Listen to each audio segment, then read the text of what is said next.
तो भाई गाइस यार वेलकम बैक भाई मेरे रिएक्शन चैनल में। तो भाई यार देखो, मैं लगभग इसके 5 एपिसोड इसका रिएक्शन कर चुका था एंड देन भाई इसके 6 एपिसोड पे हम लोग आ चुके हैं। एंड भाई जो पिछले 5 एपिसोडों से इसका भौकाल एंड इसकी भाई बैडनेस एंड ब्रूटैलिटी भाई जो इसकी नज़र आई भाई बहुत एक नंबर पे जाके ख़त्म होती। एंड भाई इससे पता चलता है ये भाई थैनोस एंड कैंग से भी ज़्यादा बड़ा विलन है। कोई भाई छुट्टी मुट्टे में तो निपटने वाला नहीं है। देन भाई हाँ चलो यार, हम लोग शायद पिछले एपिसोड 5 का रिकैप अगर कर लें तो भाई उसमें एडी को वैनम से अलग कर देता है एंड भाई सारे हीरोज़ को भी वो आई मीन पूरे तो नहीं but most of the super heroes like x man और अवेंजर्स को अपने सिम्बियोट से करप्ट कर देता है। चलो फिर अब आगे बढ़ते हैं। ओके ठीक दुनिया है। की डेस्टिनी अब बदलने वाली थी क्योंकि नो नल द गॉड ऑफ डार्कनेस अपनी जेल से आजाद होकर अपने साम्राज्य को फैला रहा था। नल की ही वजह से सिम्बियोट्स एग्जिस्ट में आए जो कि बाद में अलग अलग प्लैनेट्स पर पहुंचे और उन्होंने वहां पर रहने वाले लोगों से बॉन्ड बनाया। अर्थ पर फ्लैश थॉम्सन भी वेनम बन चुका है, स्पाइडरमैन भी सिम्बियोट से बॉन्ड बना चुका है, लेकिन एडी ब्रॉक का वेनम से बॉन्ड होना सबसे अलग था क्योंकि उसका बेटा डिलन उसके पास कुछ स्पेशल पावर हैं जो कि नल की ही जैसी हैं, लेकिन अभी वो उन्हें सही से इस्तेमाल नहीं करना जानता है। जब नल अर्थ पर आया तो सभी हीरोज ने मिलकर उसे रोकना चाहा, लेकिन ये जंग एक तरफा निकली। नल ने बड़ी ही आसानी से सेंट्री को 2 हिस्सों में फाड़ दिया, सेलेस्टियल्स को अपने कंट्रोल में कर लिया और तो और उसने पूरी अर्थ को अपने सिम्बियोट से ढक लिया था। ये सच में बहुत डरावना था क्योंकि अब अर्थ पर सूरज की जरा सी भी रोशनी नहीं पहुंच सकती थी। अर्थ पर अंधेरे का राज हो चुका था। एडी ने जब नल को रोकने की कोशिश की तो उसने एडी से उसका वेनम सिम्बियोट छीन लिया और उसे मरने के लिए टाइम स्क्वायर बिल्डिंग से नीचे छोड़ दिया। उतनी ऊंचाई से गिरने के बाद किसी की भी जान जा सकती थी और ऐसा ही हुआ क्योंकि एडी वेनम से अलग हो चुका था, तो उसके साथ भी वही हुआ जो एक नॉर्मल इंसान के साथ होता। एडी सीधा कार पर आकर गिरा, उसकी हड्डियां टूट चुकी थी, लेकिन एडी के साथ कुछ अजीब हुआ। एडी की बॉडी तो कार पर गिर के रुक गई, लेकिन एडी की कॉन्शियसनेस या कहें उसकी सोल वो अभी भी किसी अंधेरी सी जगह में गिरती जा रही थी। एडी कहता है, ये मेरे साथ क्या हो रहा है? मैं यहाँ से गिरते हुए अपने शरीर और सिम्बियोट ड्रैगन को साफ साफ देख रहा हूँ और मैं ये भी देख रहा हूँ कि मैं बिना रुके गिरता जा रहा हूँ। एडी चिल्लाता है, लेकिन वो अभी भी गिरता जा रहा था। एडी को याद आया कि ऐसा ही कुछ उसके साथ पहले भी हो चुका था। जब कार्नेज का इवेंट हुआ था तब भी वो इसी तरह से हाइव माइंड से जुड़कर फंस गया था, लेकिन वो वहां से किसी तरह से बाहर निकल आया था। लेकिन इस बार ऐसा कुछ भी नहीं हो रहा था। एडी अपनी आंखें बंद करके हाइव माइंड से कनेक्ट होने की कोशिश करता है कि तभी एडी को कोई आवाज लगाता है, ब्रॉक उठो सोल्जर, इससे पहले कि सिम्बियोट कीड़े तुम पर पूरी तरह से हावी हो जाएं और तुम्हें नर के दरवाजे तक घसीटते हुए ले जाएं। ब्रॉक ने कहा, क्या तुम कौन हो? मैं तुम्हें सुन सकता हूँ लेकिन मैं तुम्हें देख क्यों नहीं पा रहा हूँ और ये मेरे साथ क्या हो रहा है? जिस पर उस आवाज ने कहा, तुम्हें तुम्हारे सभी सवालों के जवाब मिल जाएंगे, लेकिन इसके लिए तुम्हें थोड़ा दर्द झेलना पड़ सकता है। और इतना कहते ही एडी को जोर का झटका लगता है। एडी कहता है, मुझे रुकने के लिए क्या करना होगा? उस आवाज ने कहा, तुम्हें कंसंट्रेट करना होगा ताकि तुम खुद को गिरने से रोक सको। एडी कहता है, लेकिन कैसे? मैं खुद को गिरने से कैसे रोकूं? गाइस, एडी को अपने सामने जमीन दिखाई दे रही थी। एडी उसे टकराने ही वाला था कि तभी उस आवाज ने कहा, तुम्हें खुद को गिरने से रोकना होगा, ठीक उसी तरह जैसे हर कोई रोकता है। एडी जमीन पर गिरने से पहले ही अपनी आंखें बंद कर लेता है, लेकिन तभी कुछ अजीब हुआ। एडी सही सलामत जमीन पर लैंड हो चुका था। एडी कहता है, वो ये तो बड़ा अमेजिंग था, मैंने सही सलामत लैंडिंग कर ली और मैं ठीक भी हूँ। लेकिन तभी उसके पास वही बंदा आकर कहता है, चलो बच्चे अब खुद को संभालो, हमें यहाँ पर बहुत सारा काम करना है। एडी कहता है, मैं इस आवाज को जानता हूँ, तुम तो रेक्स स्ट्रिकलैंड हो ना? इस पर जनरल कहते हैं, मैं अब उससे कहीं भी ज्यादा हूँ बच्चे, चलो मेरे पीछे आओ, तुम्हें बहुत कुछ सीखना है यहाँ पर।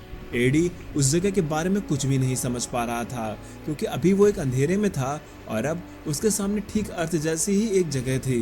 तभी एडी को अपने सामने 2 माँ और बेटी नजर आते हैं जिनके पीछे ड्रैगन पड़े हुए थे। एडी उनको बचाने के लिए जाता है। जनरल रेक्स एडी को ऐसा करने से रोकते हैं, लेकिन एडी फिर भी नहीं रुकता। पर ये क्या, एडी उन दोनों को छू भी नहीं पाया। वो दोनों लोग एडी के आर पार निकल जाते हैं, जैसे एडी इनके लिए कोई हवा की तरह हो। एडी जाकर दीवार से टकरा जाता है। एडी कहता है, ये मेरे साथ क्या हुआ, मैं उन्हें छू क्यों नहीं पाया। लेकिन एडी को उन दोनों को बचाना ही था, इसलिए वो सीधा ड्रैगन को रोकने के लिए भागा। जनरल रेक्स अभी भी एडी ब्रॉक को रोकने की कोशिश कर रहे थे। एडी ने कहा, जनरल मेरे पास वेनम नहीं है तो क्या हुआ, मैं इन्हें फिर भी बचाने की पूरी कोशिश करूंगा। एडी सीधा ड्रैगन के मुंह में घुस गया, पर फिर से वही हुआ। एडी को वो ड्रैगन भी नहीं छू पाया। लेकिन जब एडी उस ड्रैगन के अंदर से गुजरा तो कुछ समय के लिए उसे ऐसा लगा जैसे उसका पूरा शरीर फट चुका हो। एडी रेक्स से पूछता है, जनरल ये क्या चीज है, क्योंकि एडी को वहां पर कई सारे इंसान नजर आने लगे थे जो कि किसी वायर से जुड़े हुए थे। जनरल वहां से चलते हुए कहते हैं, कम ऑन एडी, तुम इतने भी बेवकूफ नहीं हो जो तुम इस जगह को ना समझ सको। एडी ने कहा, क्या ये जगह द हाइव है? ओ माय गॉड, ये नहीं हो सकता। तो क्या ये सभी इंसान हाइव से जुड़ चुके हैं?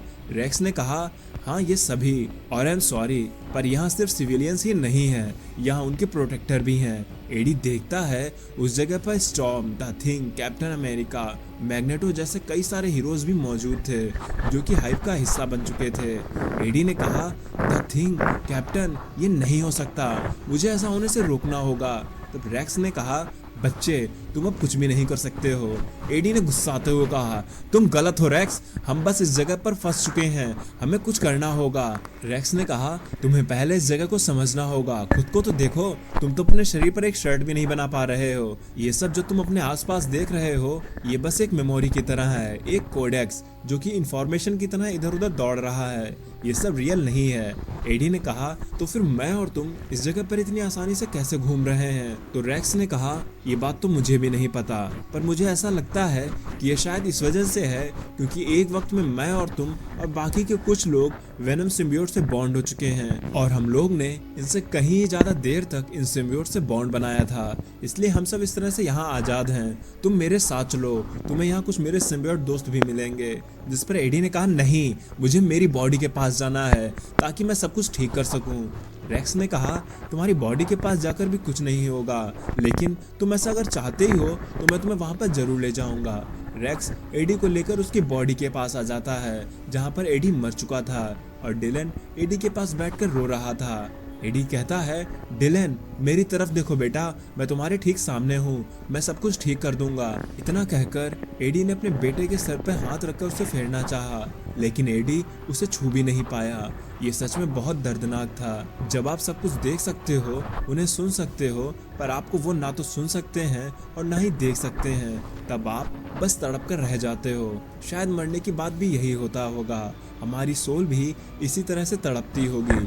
रेक्स ने कहा, खुद को संभालो एडी। एडी ने कहा, अच्छा अगर ऐसा है तो मैं इसे एक्सेप्ट करता हूँ। डिलन मैं तुमसे प्रॉमिस करता हूँ कि मैं तुम्हें बचा कर रहूंगा। और इतना कहकर एडी गुस्से में रेक्स को पकड़कर दीवार में घुसेड़ देता है और कहता है, मैं इस तरह से नहीं मर सकता, मैं इस तरह से तो बिल्कुल भी नहीं मर सकता। रेक्स कहता है, देखो बच्चे, तुम्हें अभी यहाँ जो कुछ भी है उसे समझना होगा, तब जाकर हम कुछ प्लान बना सकेंगे। एडी ने कहा, तुमने देखा ना मेरा बेटा कितना रो रहा था, तुम तो यहाँ पर पहले से हो लेकिन फिर भी तुम कुछ नहीं कर पाए, पर मैं यहाँ पर कुछ कर सकता हूँ, बस मुझे कोई मेरे ही जैसा वेनम मिल जाए। जिस पर रेक्स ने कहा, ये आइडिया तो एकदम सही है, पर इसके लिए हमें उस ऊंचाई पर जाना होगा जहाँ पर पहुँच पाना ही मुश्किल है, और अगर हम वहाँ पर पहुँच भी गए तो उसके पास से वेनम को कैसे लेंगे, क्योंकि वेनम को नल अपने हाथ में लिए है। एडी ने कहा, ओके तो ये तो बहुत मुश्किल होने वाला है, पर इस सबको हम दोनों लोग रोकेंगे कैसे? जिस पर रेक्स ने कहा, मैंने तुमसे कहा था ना कि मैं यहाँ पर अकेले नहीं हूँ, तुम्हें मेरे यहाँ कुछ दोस्त भी मिलेंगे। चलो मैं तुम्हें मेरे वाले ट्रायसोनोसॉरस से मिलवाता हूँ, लेकिन ये उससे भी कहीं जाता है। तो अब हाजिर है मेरा सबसे जाबाज योद्धा, जिस पे पीछे से फ्लैश थॉमसन आते हुए कहता है, एजेंट वेनम थॉमसन ड्यूटी पर हाजिर है सर। फ्लैश ने वहाँ आते ही एडी से कहा, ब्रॉक तुम्हें देखकर अच्छा लगा, और फ्लैश की इन्हीं लाइंस के साथ ये एपिसोड यहीं पर खत्म हो जाता है। ये पार्ट किंग इन ब्लैक का मेन इवेंट नहीं था, लेकिन ये उसके पैरेलल चल रही साइड स्टोरीज हैं जो कि किंग इन ब्लैक के प्लॉट को सेट करती हैं। इसीलिए जो भी साइड स्टोरीज इंपॉर्टेंट होगी मैं उन्हें आपको बताता चलूंगा। पर देखने वाली बात यह है कि अब एडी किस तरह से अपने वेनम को लेगा और वो नल को हराकर अपनी बॉडी में कैसे वापस आएगा। तो अगर आपको इसके बारे में कुछ कहना हो तो कमेंट बॉक्स आपके लिए पूरा खुला हुआ है, आप वहां पर बिल्कुल खुला है भाई, कमेंट बॉक्स आप लोगों के लिए ही है। तो भाई यार इसके लिए आपको कैसा पसंद आया, उनका कमेंट कैसा अच्छा लगा, तो यार लाइक कर दो, शेयर कर दो एंड सब्सक्राइब कर दो। हाँ भाई, अपने कमेंट्स मुझे मेरे कमेंट सेक्शन में डाल दो भाई। इसके बाद मिलते हैं भाई अगले एपिसोड नंबर 7 पे, तो तब तक के लिए बाय।